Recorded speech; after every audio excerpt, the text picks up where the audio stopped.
दोस्तों, गोंदिया भंडारा जिले के एक ऐसे शासक जिन्हें इंग्लैंड की महारानी विक्टोरिया ने भोज पर बुलाया था, क्या आपको इस बारे में जानकारी है? एक जमाना ऐसा भी था जब यहाँ हाथी घोड़ों से सज्ज लोधी शासकों की पराक्रमी सेना थी। क्या आपको इस बारे में मालूम है? बहुत से लोगों का जवाब होगा नहीं। दोस्तों, हमने कुंवर तिलक सिंह नागपुरे ये नाम तो सुना होगा, जो काफी दानी स्वरूप के इंसान थे। गोंदिया का शासकीय अस्पताल जिनके नाम से जाना जाता है और जिले के विकास में जिनका महत्वपूर्ण योगदान है। दोस्तों, आज हम इस वीडियो में उन्हीं के पूर्वजों के बारे में जानने की कोशिश करेंगे, जो इतिहास आज तक किसी को पता नहीं। उसी इतिहास को बाहर लाने का हमारे टीम का प्रयत्न है।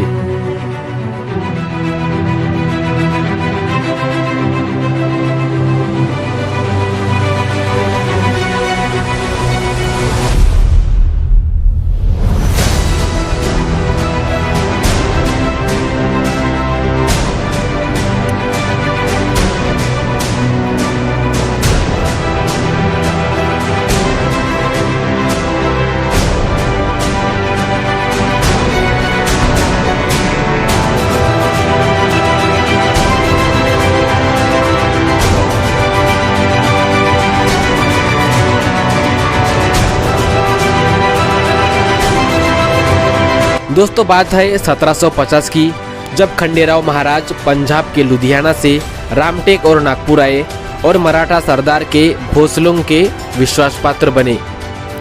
उनकी दो संतानें थी, काशी पटेल और दासी पटेल, जिन्हें गोंदिया भंडारा के अनेक गांवों की जहागीरी मिली।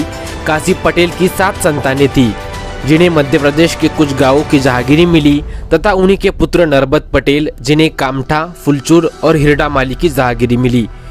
काशी पटेल की संतानों में नरबत पटेल काफी साहसी और पराक्रमी थे, जिनका जन्म 1818 में हुआ। पूर्व विदर्भ में सेना कार्यवाही में उन्होंने अपनी बहादुरी दिखाकर अपना वर्चस्व कायम बनाया। उनके बाद उनके सुपुत्र यशवंतराव महाराज ने भी पराक्रम दिखाकर अपना वर्चस्व कायम रखा। साल 1873 को उनको एक बेटा हुआ, जिसका नाम रखा गया राजे राय बहादुर इंद्रराज सिंह नागपुरे, जिन्हें कामठा, फुलचूर और हिरडामाली की जमींदारी विरासत में प्राप्त हुई। गोंदिया भंडारा जिले के विकास में राजे राय बहादुर इंद्रराज सिंह नागपुरे का योगदान कभी भी भुलाया जा नहीं सकता, क्योंकि प्राप्त जानकारी के अनुसार गोंदिया में रेलवे स्टेशन का निर्माण भी उन्हीं के वजह से हुआ था। राजा साहब को शिकार का काफी शौक था। अपने जमाने में उन्होंने कई आदमखोर शेरों का व अन्य पशुओं का शिकार किया, जिसकी निशानी आज भी हिरडा माली के महल में देखने को मिलेगी। आज भी उनके जमाने के हथियार और अस्त्र शस्त्र को संभाल कर रखा है। आइए देखते हैं। अभी जो आप यहाँ पे अस्त्र शस्त्र देख रहे हैं, यह सभी अस्त्र शस्त्र कामठा के बाड़े में काफ़ी अच्छे ढंग से नागपुरे परिवार द्वारा सहेजा गया है। आप जो यह शस्त्र देख रहे हैं, यह शस्त्र फरसा कहलाता है। आपने धार्मिक कथाओं में देखा होगा, परशुराम जी के हाथ में जो शस्त्र रहता है वह यही फरसा है। आप देख रहे हैं, इसकी धार अभी भी वैसी है जैसी उस समय थी। उसी प्रकार रामायण महाभारत के टीवी सीरियल्स में आपने तीर कमान देखी होंगे। आपको यह तीर कमान और कहीं देखने को नहीं मिलेंगे, लेकिन परिवार द्वारा यह तीर कमान काफ़ी अच्छे ढंग से सहेजा गया है। इसमें देखिए हल्दी कुमकुम के निशान भी दिखाई दे रहे हैं, क्योंकि क्षत्रियों की परंपरा होती है कि दशहरे में शस्त्र पूजा की जाती है, तो प्रतिवर्ष काफ़ी उत्साहपूर्वक परिवार द्वारा इन अस्त्रों शस्त्रों की पूजा की जाती है। एक विशेष बात और कि हमारे पूर्वज कुंवर तिलक सिंह जी काफ़ी दानवीर वृत्ति के थे। उन्हीं की स्मृति में रानी उमा देवी ने गोंदिया शहर के मध्य सिख समाज के धार्मिक स्थल गुरुद्वारे के लिए ज़मीन डोनेट करी थी। और जो यह आप कौचा देख रहे हैं, यह कौचा चांदी का बना हुआ है और यह कौचे में डेट लिखी हुई है 12 जनवरी 1943, जब फाउंडेशन स्टोन रेलटोली के गुरुद्वारे का रखा गया था। तब पहला पत्थर कुंवर तिलक सिंह जी की धर्मपत्नी रानी उमा देवी जी के द्वारा इसी कौचे की सहायता से रखा गया था। और यह कौचा श्री गुरु द्वारा कमेटी गोंदिया द्वारा रानी उमा देवी को भेंट स्वरूप प्रदान किया गया था। तो आप यह पौचा भी यहाँ पर देख सकते हैं। बच्चों के खेलने की एयर गन है, आज भी इसमें लोड होती है। चालू कंडीशन में है। उसी तरह आप ये देख रहे होंगे, यह भी एक एयर गन ही है जो आज भी चलाई जा सकती है। तो काफ़ी अच्छे ढंग से परिवार के द्वारा यह संपूर्ण चीज़ें जतन करके रखा गया है। आपसे उम्मीद है कि यह सभी चीज़ें वास्तु देखने के लिए आप कामठा के इस बारे में ज़रूर पधारेंगे। नमस्कार दोस्तों, इंद्रराज सिंह के बाद उनकी जमींदारी 3 पुत्रों में विभाजित हुई। बड़े लड़के कुंवरलाल सिंह नागपुरे को हिरडामाली की जमींदारी प्राप्त हुई। उसी तरह से कुंवर दिवाकर सिंह नागपुरे को फुलचूर तथा कुंवर तिलक सिंह नागपुरे को कामठा की जमींदारी प्राप्त हुई। आइए हम सबसे पहले चलते हैं कामठा महल, जो कि कामठा किले के नाम से प्रसिद्ध है। कामठा से ही पूरे साम्राज्य का कामकाज होता था। पूरी सेना यहाँ पर ही वास्तव करती थी। पूरे महल को बाहर से किले का स्वरूप दिया गया।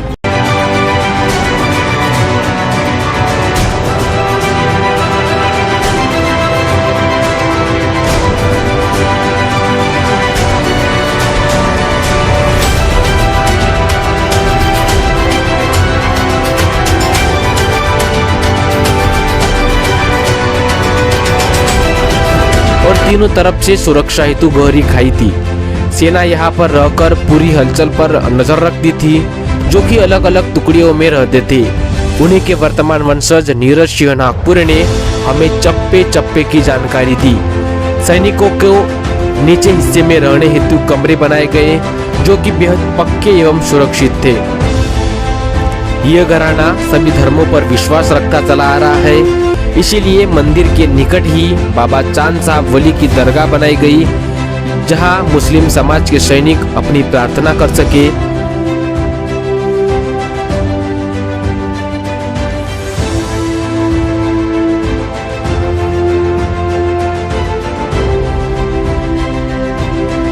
दरगाह के निकट ही मां जगदम्बा का सुंदर मंदिर भी सजाया गया, जहां पुराने जमाने के साहित्य को उपयोग में लाकर मंदिर की शोभा बढ़ाई गई। परिवार के लोगों ने उस जमाने में उपयोग में लाने वाले सामान को भी संजो कर रखा है।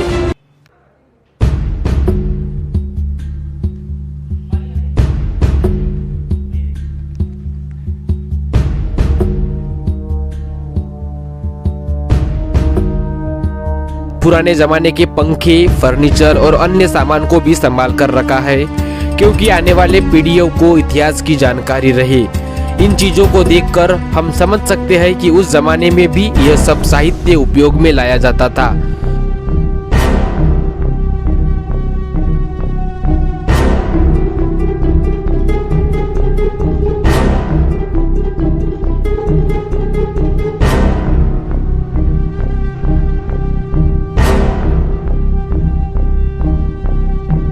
अब हम चलते हैं फुलचूर। फुलचूर महल को निवास स्थान के लिए उपयोग में लाया जाता था।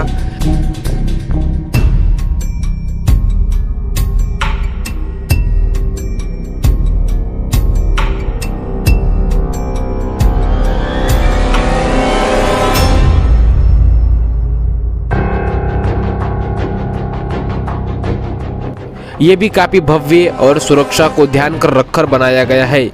इसके चारों ओर लंबी दीवारें बनाई गई।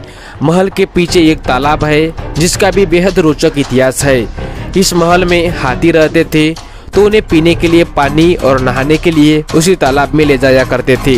जिस द्वार से इन हाथियों को ले जाया करते थे, उसी द्वार को आज भी हाथी द्वार के नाम से पहचाना जाता है। यहाँ उस जमाने की लग्जरी गाड़ी भी है, जिससे राजा साहब घूमते थे। दोस्तों, जब राजे राय बहादुर इंद्रराज सिंह नागपुरे रानी विक्टोरिया के निमंत्रण पर भोज करने हेतु इंग्लैंड गए थे, तब रानी ने उन्हें बेहद ही सुंदर सा उपहार। राय बहादुर इंदिरा सिंह जब पूरे जमींदारों को बुलावा हुआ था, जब इंग्लैंड गए थे, महारानी विक्टोरिया ने बुलाई थी। ये राजा इंदिरा सिंह जो है ये इंग्लैंड गए थे, वहाँ उनकी मीटिंग हुई थी।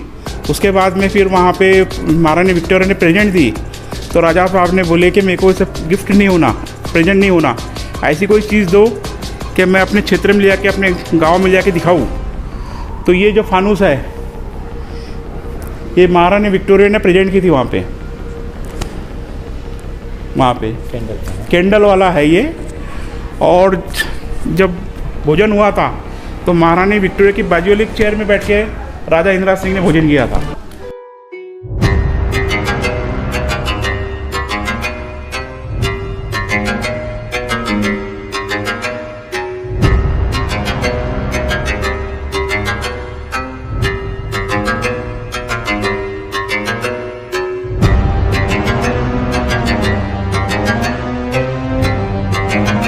तो यह था फुलचूर महल। अब हम चलते हैं हिरडामाली।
जहाँ पर भी भव्य ऐतिहासिक महल है।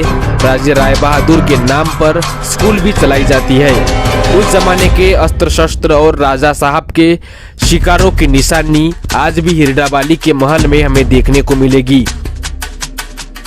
उन्हीं के वर्तमान वंशज अस्त्र शस्त्रों की जानकारी देने जा रहे हैं।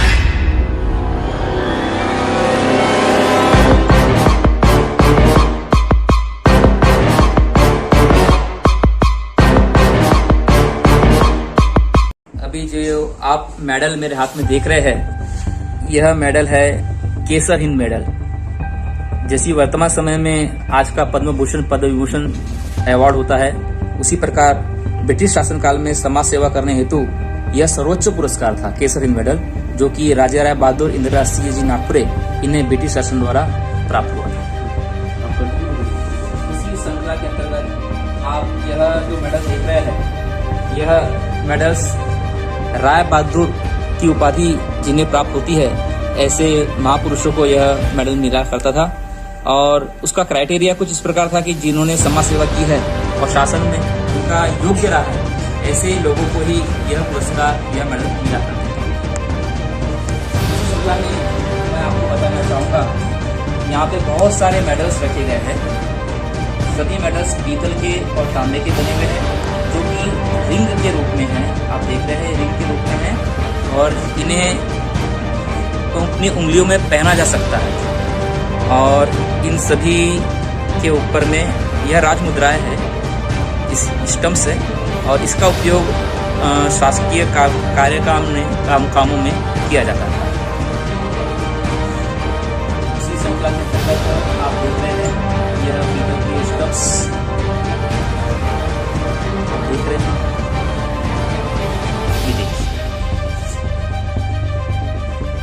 यह सभी मेडल्स, ये सभी स्टम्प्स पीतल के बने हुए।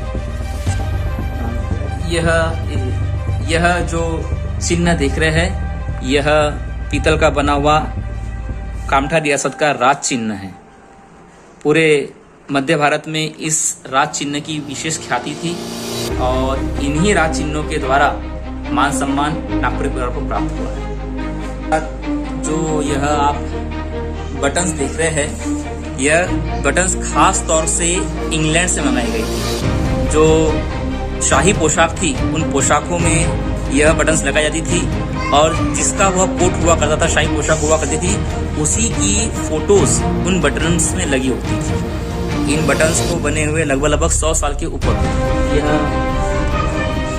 ब्रिटिश शासनकाल की साबुन है, काफी एंटीक साबुन है, ये ग्लिसरीन की साबुन। यह चित्र की बोतल है उस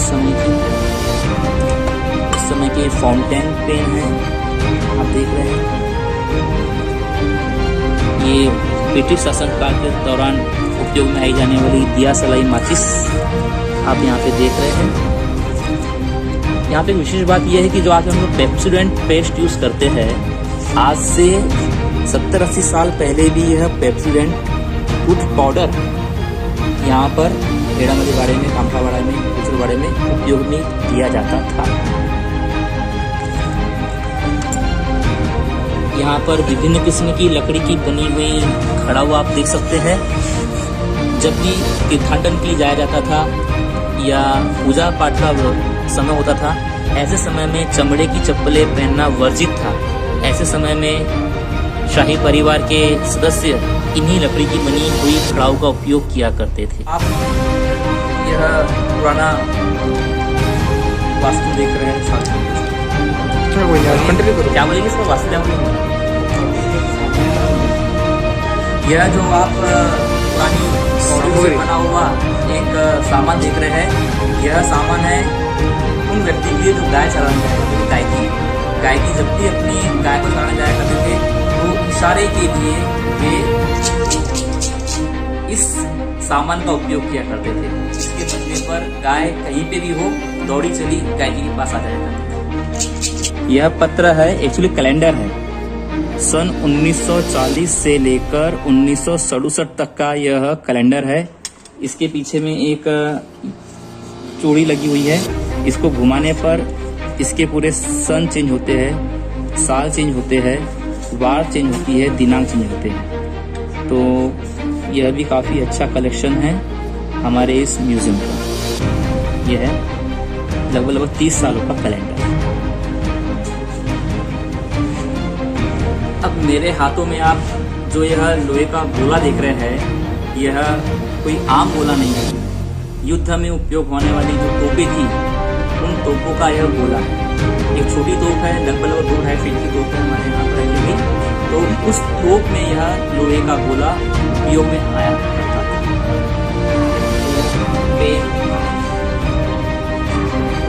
उसका दवा यहाँ पे बना हुआ है। यहाँ पर आप देख रहे हैं यह गांधी चश्मा है। यहाँ पे बच्चों की खेलने की, दिवाली की पटाखा फोड़ने की है, आज से लगभग 100 साल पुरानी बंदूक है। इसी प्रकार आप देख रहे हैं यहाँ पे एक सिलेंडर रखे हुए हैं। ओके, इन सिलेंडरों का उपयोग कुछ इस प्रकार हुआ करता था। तो ये नीचे ये जो सिलेंडर्स है, इसका उपयोग भी बहुत बेहतरीन उपयोग होता था उस समय में। आज से लगभग आज़ादी के पहले यह सिलेंडर्स इस बोतल के ऊपर जमा जाता है। चूड़ी कसने के बाद इसे इस बटन के द्वारा प्रेस किया जाता है। प्रेस करने के बाद इन सिलेंडर्स से गैस निकलती है और यह गैस जाती है इस कांच से बने हुए बाउल के अंदर, और इसके अंदर में जो भी पानी रखा हुआ है वह बिल्कुल ठंडा सोडा के रूप में कन्वर्ट हो जाएगा। तो उस समय जो शराब के शौकीन रहेंगे उन लोगों के लिए यह व्यवस्था की गई। इस समाज में जो कटहल का सबसे ज़्यादा महत्वपूर्ण होता है, जो शादी के समय और बाकी समय भी इसको अपने इस साइड में फंसाया जाता था। ये इस तरीके के होता है, जो होता है कवर है ये। इसका वर्क आप देखेंगे चांदी से है, चांदी का बना हुआ है।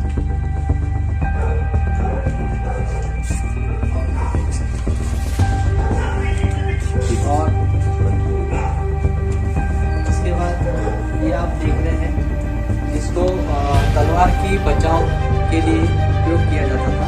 इसको इस तरीके का पहनना था, इस तरीके का रहता है। अगर किसी ने तलवार से मार दिया तो इस तरीके